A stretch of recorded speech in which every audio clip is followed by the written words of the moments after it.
Aquí empieza la parte editorial de Platica con Ángel, correspondiente al 17 de octubre del año 2024.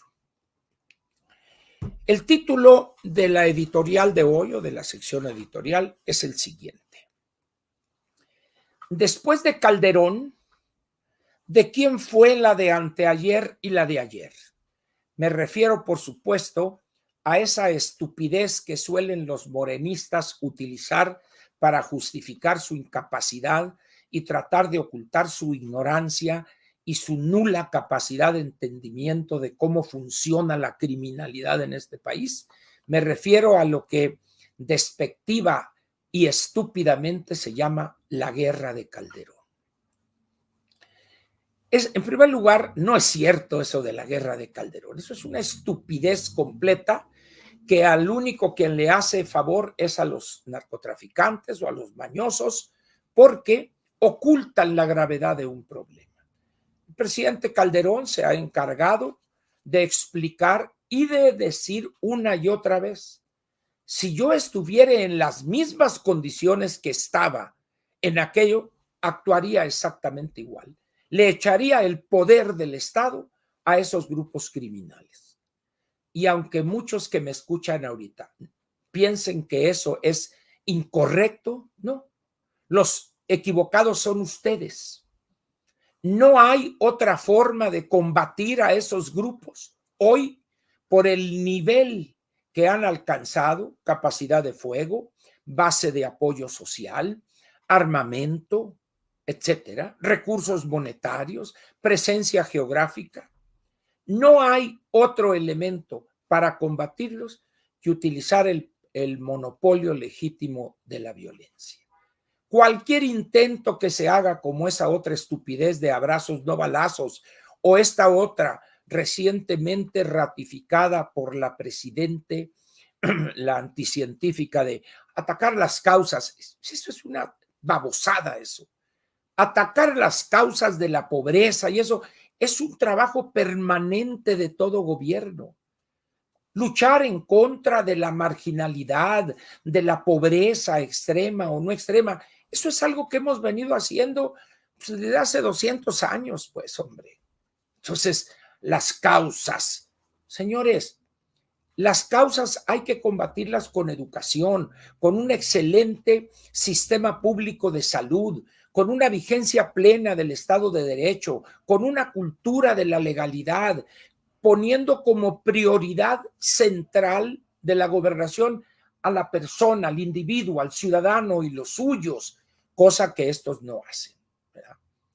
Entonces, el crimen ha avanzado en forma tal, por la corrupción, por la complicidad, por la permisividad y cobardía de este gobierno y del anterior, y este que apenas tiene ni siquiera 3 semanas. Entonces, ¿qué hace el crimen? Al abdicar el Estado de proveer, de proveedor del bien público por excelencia, que es la seguridad de la persona en su patrimonio y en su integridad física, los criminales llenan esos huecos y lo han hecho increíblemente bien, con la complicidad, con la corrupción, con lo que gusten ustedes, de las autoridades, de los 3 niveles de gobierno, órdenes de gobierno, perdón. Ahora bien, se habla de la guerra de Calderón. Muy bien. ¿Por qué se dice la guerra de Calderón? Porque inició una guerra, mandó al ejército a matar gente, etcétera, etcétera. A ver, señores, cuando el presidente Calderón llega, en el sexenio del presidente Fox ya se habían registrado 60,000 homicidios dolosos. O sea, en todo caso sería la guerra de Fox.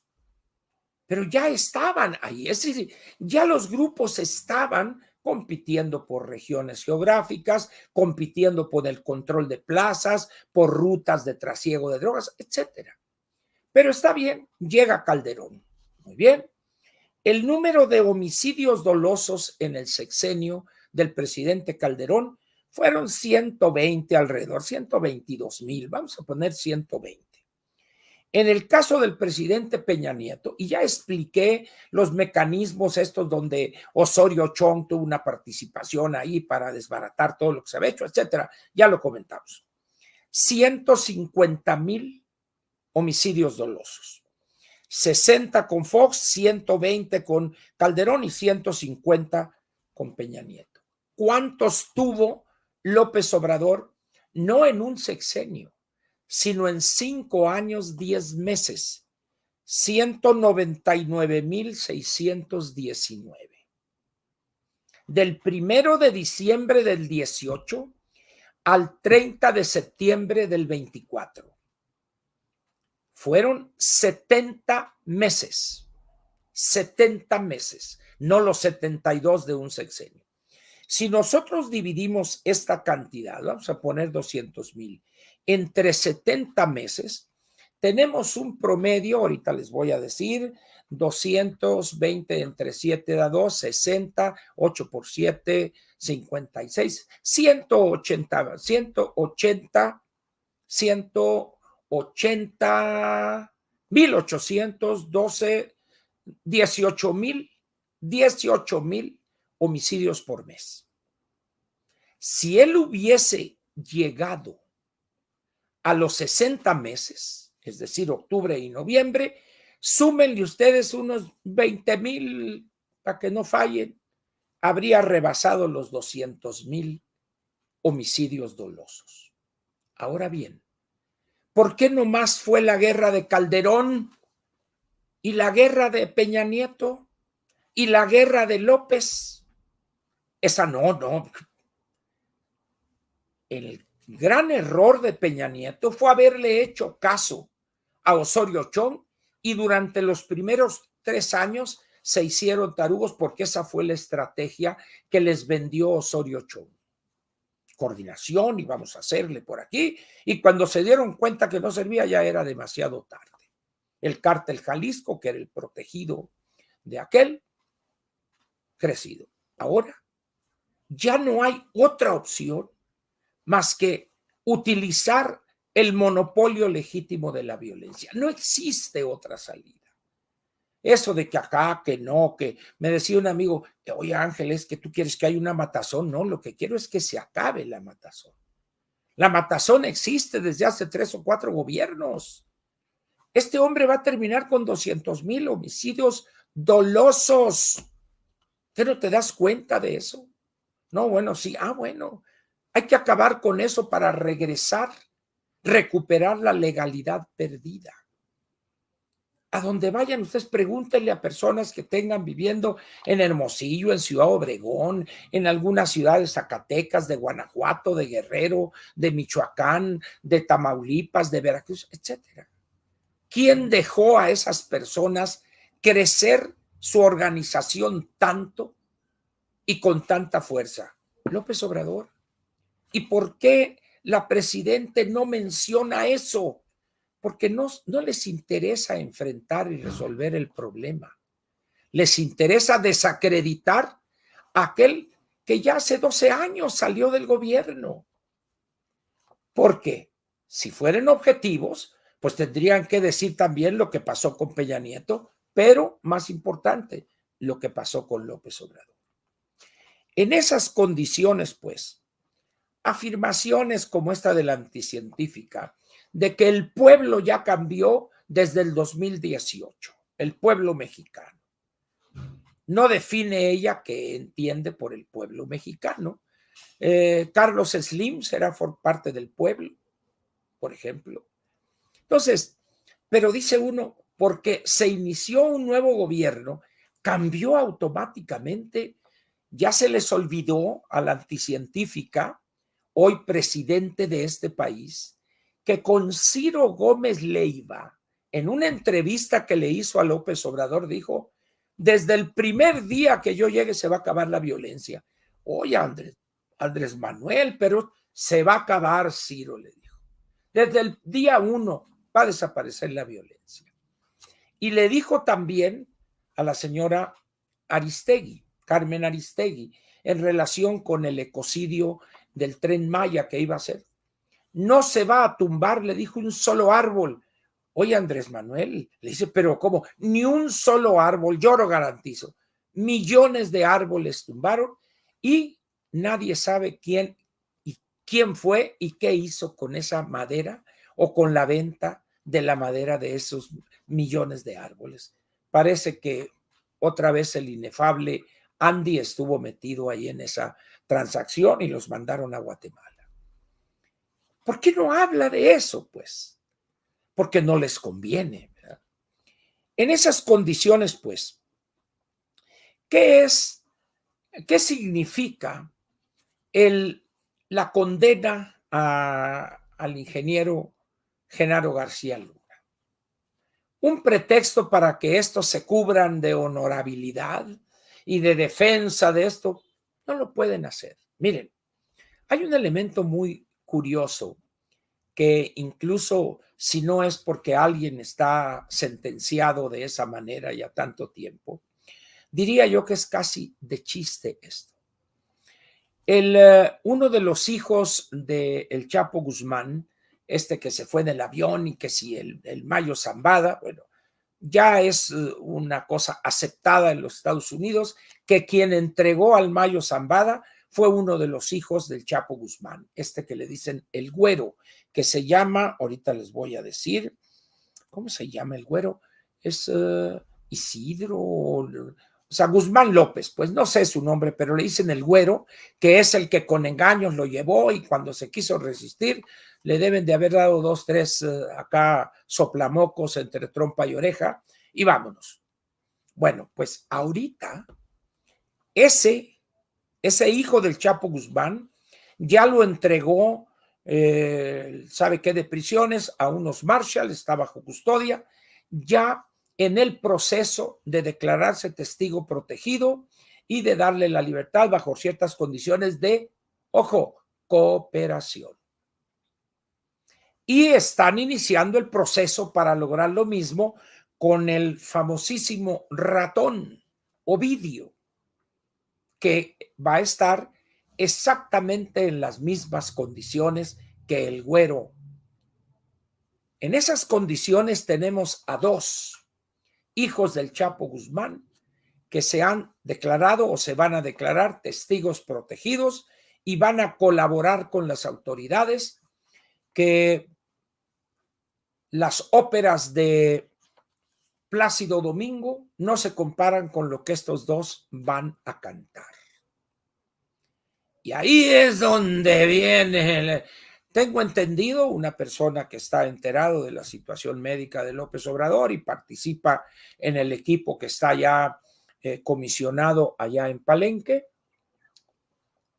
que no hayan cómo cortarle la diarrea a López Obrador. Parece que a raíz de estas cosas, desde que el Mayo, etcétera, empezó con una fuerte diarrea que no se la han podido cortar. Ya se acabaron todos los frascos de Pepto-Bismol que venden ahí en las farmacias de Palenque y no ha sido posible. Entonces, no sé qué suceda, pero ¿por qué tienen miedo? Por lo que se ha comentado en la prensa y que estos 2 jóvenes narcotraficantes conocen perfectamente. Vean ustedes la actitud de estos 2 jóvenes. Uno, el otro día me decía que en algunas personas en Culiacán se entiende el que hayan estado dispuestos a esta negociación y dicen, Ángel, la generación de estos muchachos, estos chapitos, es diferente a la generación de los padres. No se diga a las de los abuelos, porque en algunos casos ya hay tercera generación. Ellos ya vivieron el mundo, ya lo recorrieron, han disfrutado de los lujos, de las residencias, de las mujeres bellas. Bueno, las buchonas en Culiacán es todo un grupo socioeconómico importante, ¿ah? De tal manera que ellos dicen, yo tengo ahorita 30, 35 años, me entrego, coopero, digo 10 verdades y 50 mentiras, ya ellos sabrán si la creen o no, adopto una nueva personalidad, me respetan mi dinero y a vivir 30, 40, 50 años más con mis hijos, mis hijas, mi esposa y sin problemas. Oye, le digo, pues tiene lógica eso. Bien, al mismo tiempo capturan al ingeniero García Luna, donde en el proceso, y esto es para la gente que se ha lanzado en contra de él, las personas que fueron testigos protegidos y que mintieron, o sea, cometieron perjurio, quien las capturó fue García Luna. Quien las capturó en el ejercicio de su trabajo fue García Luna y su gente, pues, para que vean ustedes las cosas curiosas de la vida. Le acaban de echar 38 años, póngale 40, ciérrele ahí 40 años. ¿Qué va a pasar? Falta mucho todavía, van a apelar, hay una serie de cuestionamientos ahí acerca de la conducta del juez, etcétera, etcétera. Eso ya lo veremos en los próximos quizá 2-3 años. ¿Por qué? Porque el juez se está preparando para recibir al Mayo Zambada. A ver qué hace ahí. Muy bien. Pero ¿cuál es la actitud tan diferente? Mientras que García Luna, cuando le ofrecieron un arreglo increíblemente beneficioso para él, pero que involucrara a estos, al el presidente Calderón, al presidente Peña, periodistas, empresarios, etcétera, y dijo, no voy a delatar ni acusar a alguien si yo no tuve en su momento las pruebas. Vámonos. Y el hombre, miren, una de las cosas que yo recuerdo de los años que estuve en Lecumberri es el valor que el preso común le da a mantenerse y soportar todas las presiones de ese tipo. Eso es un valor invaluable en los grupos criminales. Invaluable eso. Pues ese es García Luna. Mientras los otros, los chapitos y que los malos dominaban un imperio, véalos llorando allá así como no, ya cállese. Es que también fulano le dimos que se calle, les digo. O sea, el problema de estos muchachos no es darles una cachetada para que hablen, sino darles una para que se callen. Qué diferencia, ¿verdad? Bueno, pues al que se mantuvo en la negativa y no aceptó acuerdo alguno, 40 años o 38 años de cárcel. Y lo han cubierto de todos los epítetos y el juez en una actitud, como dije, absurda, es que usted se viste muy elegante, pero es como el otro. Esos juicios de un juez, dice uno, pinche viejo amargado, envidioso, frustrado. Pues digo, ¿qué culpa tiene el ingeniero que él compre sus trajes en Sears o los encargue ahí o en saldos? Pues él, ¿qué culpa tiene? Es decir, las cosas finalmente van a adquirir su justo nivel. Pero hay algo aquí que vale la pena señalar en este tema.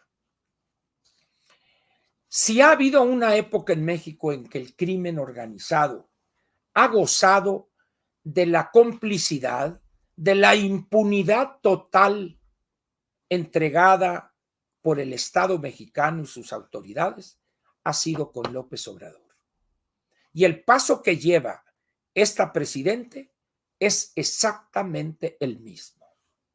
Y ahí llegamos a la parte central que ya un poco le expliqué ayer o anteayer.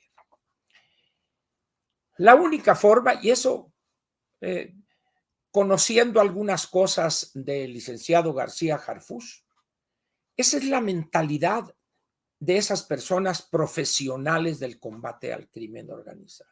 No hay otra, particularmente en esta coyuntura, que utilizar toda la fuerza del Estado para acabar con esos grupos. ¿Qué va a pasar cuando le digan, fíjate Omar, que siempre no? En ese momento, ¿qué va a hacer Omar García Harfuch? Va a decir, bueno, presidente, pues sí, pues bueno. ¿Van a aguantar 6 años con esa actitud cómplice y cobarde frente al crimen? Es posible. No podemos desecharla. Pero ahora viene otro punto interesante.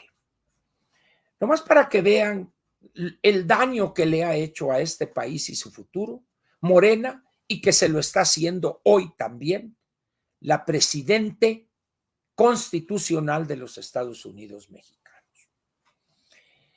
Hay áreas de todos los gobiernos, en todos los gobiernos, sean de países autoritarios, de países democráticos, sea de países avanzados, sea de países atrasados, donde hay áreas donde existe verdaderamente el servicio civil de carrera. Uno de esos espacios es la banca central. Otro es las áreas donde se maneja la política fiscal, las finanzas públicas, que sería aquí la Secretaría de Hacienda y Crédito Público. En las otras, bueno, que en turismo, pues ahorita metes a uno, mañana a otro, que en salud pones a un señor que se había muerto hace 15 días y no le habían avisado, y ponen ahora a otro más o menos de la misma rodada, de casi 114 años, luego pones a alguien que estaba aquí, lo único que hacía era entregarle a los del bienestar su lana y luego la pasan a otra, pero son los mismos. Bueno, una de las primeras decisiones que tomó el bulto cuando entró fue despedir a casi 28,000 cuadros de la administración pública con 15, 20 o 25 años de experiencia, con posgrados que obtuvieron en las mejores universidades pagados por el Estado mexicano. Para afuera.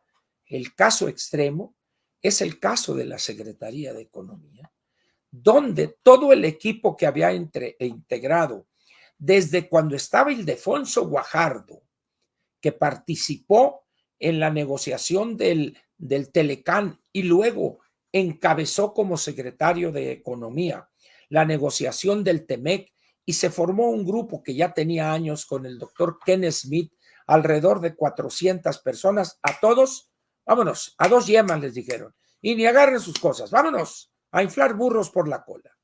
A 27,000 corrieron.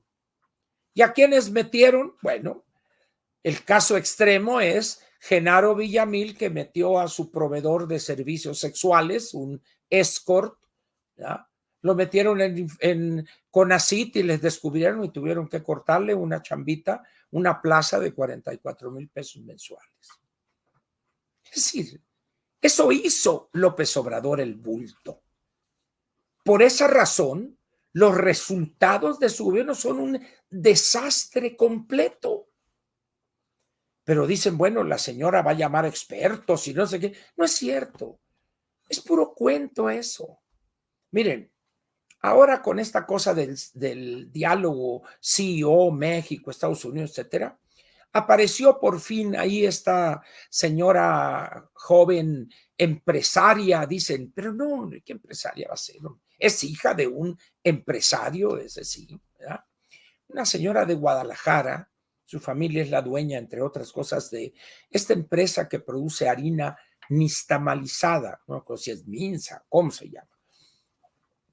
Las tortillas de maíz ni me gustan, además, ¿verdad? Entonces, declara, ya ve que, bueno, dice, es que con esto de lo que está planteando la presidenta, porque ella dice presidenta, porque no sabe hablar correctamente español, dice, los empresarios, los privados, porque ahora resulta que nadie dice empresarios, dicen los privados, será privados de conocimiento, privados de qué, bueno, van a tener, dice, mayores capacidades con la reforma energética que se ha hecho. Esta mujer, con todo respeto lo digo, que no debería estar ahí, deberían mandarla a estudiar español para que hablara, no es las mayores capacidades, son más oportunidades en todo caso. Es decir, ese es el nivel de la gente que van a crear esto y que los semiconductores y que la madre por acá. No es cierto. Este gobierno ha empezado igual que los anteriores, hablando de futuro y vamos a hacer esto y vamos, luego sale el ingeniero Slim con la cosa de y vamos a fabricar chips y microprocesadores y que en un plan, por favor, ingeniero, al margen de si usted es empresario o no, usted es una persona trucha, hombre, usted sabe hacer eso, pero en fin, y es, vamos a hacer esto y vamos a crecer acá, ténganle. Y miren, apareció en un artículo en una revista que se las recomiendo. Es una revista que se publica trimestralmente, que se llama America's Quarterly. Se pueden ustedes suscribir, son 4 números al año, y trae artículos muy interesantes. En algunos casos traen un tema especial y a ese le dedican 8 o 10 artículos desde diversas posiciones. Pero en este número, que recién se ha publicado, apareció y alguien subió a las redes un cuadro que aparece en este artículo de este número. El artículo es este. Nearshoring. Who might benefit most in Latin America? Es pregunta. Nearshoring. ¿Quién podría beneficiarse más en América Latina? Ese es el título, muy interesante, las opiniones, las conclusiones, etcétera, etcétera. Muy bien, perfecto. Entonces viene aquí en este artículo un cuadro que fue el que alguien subió al Twitter, que se llama Viabilidad para el Nearshoring en América Latina y el Caribe. Este es el cuadro. Este es el cuadro, tal cual aparece en el Twitter de alguien que lo subió. Este cuadro lo que hace es, esta viabilidad para el nearshoring tiene 5 factores y le da una ponderación a cada factor. Suma las calificaciones de cada factor y así entrega una calificación o un ranking, como se dice en inglés. Muy bien. Índice de desempeño logístico. Justicia, el proyecto mundial de justicia y de Estado de Derecho. El índice que mide eso. Otro indicador, estabilidad política y ausencia de violencia y terrorismo. Otro, propiedad internacional, en el aspecto de la presencia internacional y el índice de derechos privados de propiedad. Y el último, el índice de desarrollo financiero.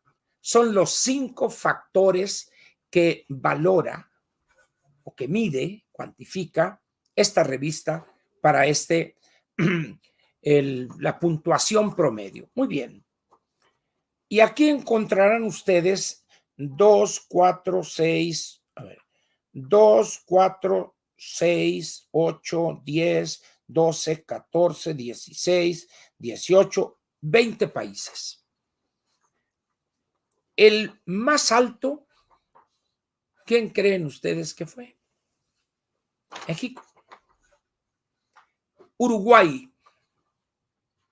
Oiga, pero Uruguay está allá en la parte casi más baja del cono sur, lo separa el Río de la Plata de Argentina, sí, pero reúne un buen índice de logística, un muy buen Estado de Derecho, estabilidad política y ausencia de violencia, respeto de los derechos de propiedad, muy alto, es el número 1, y poco desarrollo financiero, pero las empresas que van allá llevan su firula ellos. Segundo, Chile, muy cerquita de Uruguay. Y también está allá donde el aire da vuelta, pero otra vez, buena logística, muy buen Estado de Derecho, derechos de propiedad respetados, muy buen índice de desarrollo financiero y últimamente, a raíz de la llegada de este joven tatuado, donde hay inestabilidad política y violencia con la llegada de los cárteles mexicanos a algunas regiones de ese país. Pero aún así es el segundo lugar. Luego viene Costa Rica, que nos está pegando a México. Brasil, Panamá, Jamaica, Trinidad y Tobago, Perú, Argentina, Colombia, y México tiene una calificación negativa de -0.1. México es en América Latina, les voy a decir, 2, 3, 4, 5, 6, 7, 8, 9, 10, el lugar 11 de 22. Casi una posición, diría el señor Can Bermúdez, de la media tabla. De tal manera que cuando este ranking pone que en el caso de Estado de Derecho nos da menos 0.9, quiere decir que prácticamente en este país no hay ley.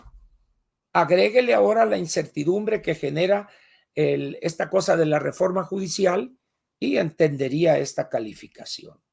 En estabilidad política y ausencia de violencia, negativo el 1.2.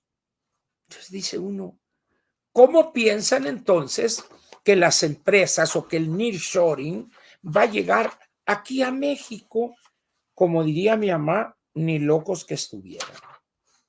Esa es la realidad de nuestro país y con lo que se ve de la presidente, la anticientífica, las cosas van a empeorar.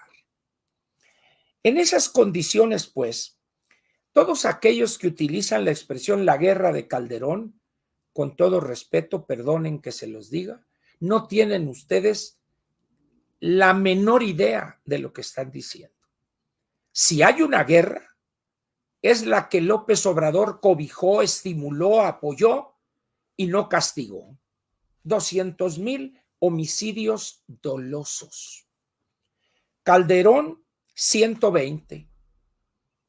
El 70% más de crecimiento de los homicidios dolosos con el peje, con el bulto, como quieran ustedes llamar. Esa es la realidad del combate al crimen, esa es la realidad de prácticamente la nula vigencia del Estado de Derecho. Una de las personas que estuvo en esta delegación norteamericana en la plática con la presidente de anteayer, una señora tranquila, le dijo, palabras más, palabras menos, nos une no únicamente la contigüidad geográfica, sino también ideas de democracia, economía de mercado y Estado de Derecho. Esa es la realidad hoy en el mundo. Si alguien quiere atraer inversiones, tiene que haber en ese país respeto de la ley, Estado de Derecho. Tiene que haber apertura económica, tiene que haber democracia y tiene que respetarse la ley por todos sin distingo alguno.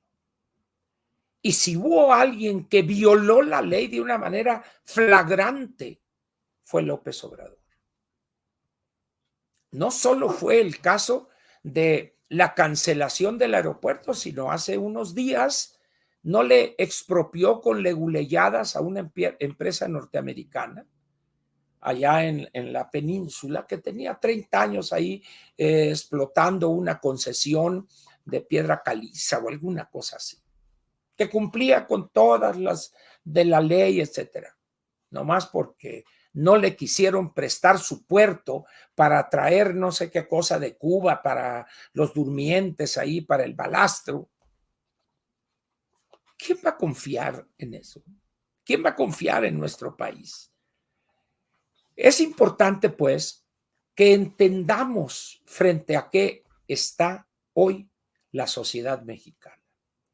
Estamos ante una gobernante ignorante, sin experiencia en la gobernación, incapaz, con una actitud servil y abyecta ante un ignorante como ella, que es el bulto López Obrador, con un gabinete integrado por puro cascajo. Y quiero mencionar aquí, ¿se acuerdan que les dije hace unos minutos de estos cuadros profesionales que corrieron? Muy bien. Hay otra área que quizá en los últimos 20 o 30 años ha cobrado una gran importancia, que es el combate al crimen. Bueno, así como está el Banco Central, el área económico-financiera, está también el área de la seguridad. Dicen, es que García Harfuch trabajó con Genaro García Luna. ¿Y? Era muy tonto, no aprendió, porque hay cientos de personas que en los 6 años que fue secretario trabajaron con García Luna. Pero en los 14 años anteriores, cuando estuvo en el CISEN y luego en la Policía Federal, que trabajaron también. ¿Y dónde están muchos de ellos que no los han corrido? Están ahí. ¿Por qué? Porque tienen años de experiencia. Bueno, Alfonso Durazo, bueno, ese es muy bruto, ¿no? Pero estuvo también ahí. Es decir, y de repente ponen a una señora que su único mérito era haber hecho el cornflakes y el huevo revuelto allá los chamacos y la torta de huevo, los hijos de López Obrador, secretaria de Gobernación. Es decir, las áreas de seguridad son unas áreas donde también existe la permanencia de cuadros que se van preparando año con año, van a cursos a Estados Unidos, a Francia, al Reino Unido. ¿Y qué hacen estos? Anatematizarlos, a denunciarlos. ¿Que García Harfuch estuvo allá? Sí. ¿Y que es un asesino? Pues yo no he escuchado que lo acuse a alguien, que le muestren las pruebas. Ah, bueno, es que no hay pruebas, entonces si no hay pruebas, mejor cállate. Pues. En esas condiciones, pues, sería una ingenuidad, por no utilizar un sustantivo muy bonito, se oye muy bien, pero que molestaría a algunos. Es una ingenuidad pensar que las decisiones que a la fecha ha tomado la presidente constitucional, la anticientífica Claudia Sheinbaum Pardo, van a dar frutos positivos. Va a ser un gobierno peor que el anterior, por una razón muy sencilla: no hay dinero. Prometiendo esto, el otro, y ni idea tienen de dónde van a salir los recursos. Una economía estancada, nos bajan las proyecciones de crecimiento para este año, para el siguiente, de tal manera pues que el delicadito señora presidente, pues yo me quiero, no, él dice presidenta, ¿no? Porque muy sacatón, no se atreve a decirle presidente, ¿verdad? Señora presidenta, pues yo me quisiera ir porque ya tengo mi negocio abandonado, me podría, aguántese, hasta que entregue el paquete económico y luego ya veremos. Es que a mí me urge, que se aguante. Y ya el otro se va. Gracias. Así no se construye un país moderno, de avanzada, con visión de futuro. Véanla ustedes a la anticientífica estos 2-3 días, oronda, feliz, 30 años, y que se disculpe Felipe Calderón. ¿Disculparse por qué? ¿Qué hizo López Obrador? O sea, Calderón, perdón. ¿Qué hizo? Pero la cosa es lanzar todo el coraje contra Calderón y contra García Luna. Pero resulta que el que hundió, el que destruyó la economía de este país es el bulto. Vean los números de Calderón. Dice uno, esto es al revés, efectivamente.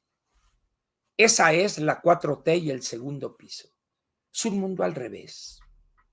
Sin embargo, así como al igual que en Estados Unidos, los más atrasados, los más ignorantes, los de menos educación, son los que apoyan ciega e irreflexivamente a Trump.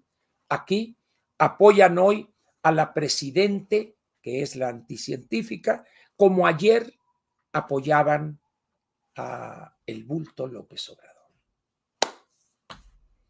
Aquí termina la parte editorial de Platica con Ángel. Espero que haya sido de su interés lo comentado. Y una última aclaración. Alguien me dijo, oiga, ¿podría usted aclarar por qué apoya usted a García Luna? Dice, me parece muy sospechosa su actitud. Sospechosa la más vieja de su casa. Aclaremos. La más vieja de su casa es la sospechosa. Y le voy a dar una aclaración elemental. No conozco a García Luna. Jamás he cruzado con él. ¿Cómo está, ingeniero? No.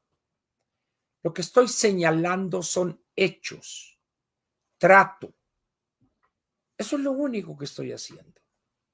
Si usted está en desacuerdo con lo que estoy mencionando, dé usted argumentos como yo los he dado ayer ayer y hoy. Eso es lo único que hago. Sospechosa la actitud. ¿Por qué? Otra vez, ¿no puede uno analizar las cosas en su integralidad? Porque para usted, no voy a decir el nombre de esa persona, que es un seudónimo además, no dice su nombre completo. Usted quiere que yo diga, sí, ese tal por cual de García Luna. ¿Y por qué? En todo caso, si hablamos de un tal por cual, es López Obrador. Revise lo que hizo, el daño que hizo. Así de sencillo, señor. Entonces, si a usted no le gusta lo que digo en estos análisis, cámbiese, hombre. Váyase usted ahí a la hora de opinar a tercer grado, váyase usted ahí. Sí. Eso es todo lo que puedo decir.